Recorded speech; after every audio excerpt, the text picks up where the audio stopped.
Ang sulat ni Pablo alang kang Filemon.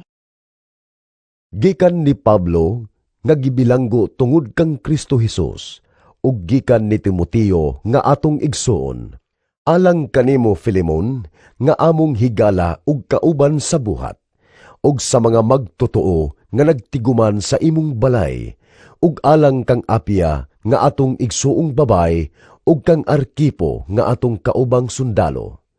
Mainyo ang grasya ug kalinaw sa Dios nga atong Amahan ug sa Ginoong Hesukristo.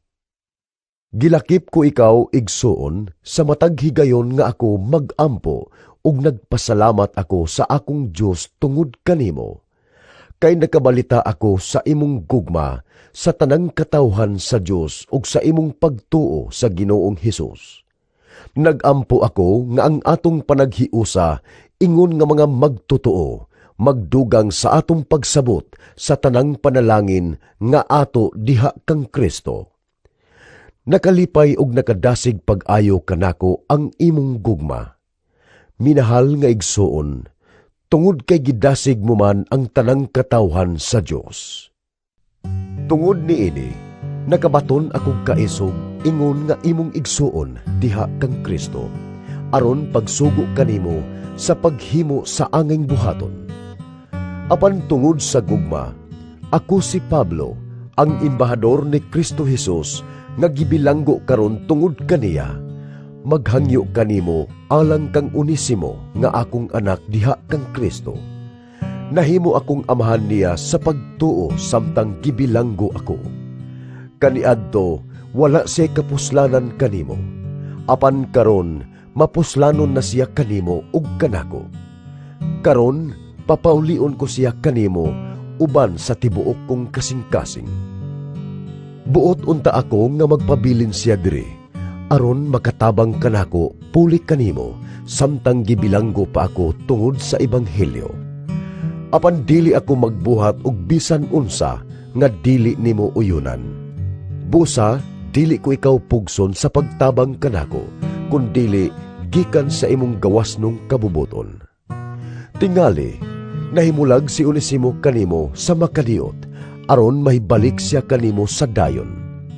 Karon dili na siya ulipon lamang, kundili minahal na nga igsuon diha kang Kristo. Gimahal ko siya, ug labi pa siyang mahalon mo, ingon nga ulipon ug igsuon diha sa Ginoo. Kung giila mo ako nga imong kauban sa buhat, dawata siya samara nga ako ang gidawat nimo.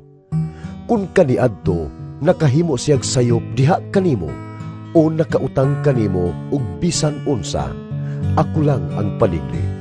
Ako gayon ang nangunay pagsulat ni ining mosunod. Ako si Pablo, mubayad gayud kanimo.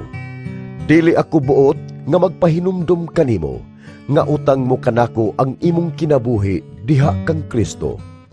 Busa igsuon, buhata kini alang kanako tungod sa Ginoo, ug lipaya ako ingon nga imong igsuon diha kang Kristo. Sa pagsulat ko niini, nagsalig ako nga buhaton mo gayod ang labaw pagani sa gihangyo ko kanimo.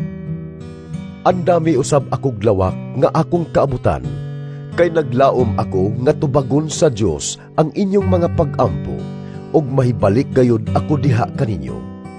Nangumusta kaninyo si Epafras, nga gibilanggo uban kanako tungod kang Kristo Hesus. Nangumusta usab ang akong mga katabang, nga si Marcos, si Aristarco, si Dimas ug si Lucas. Mag-uban kaninyong tanan ang grasya sa Ginoong Hesukristo.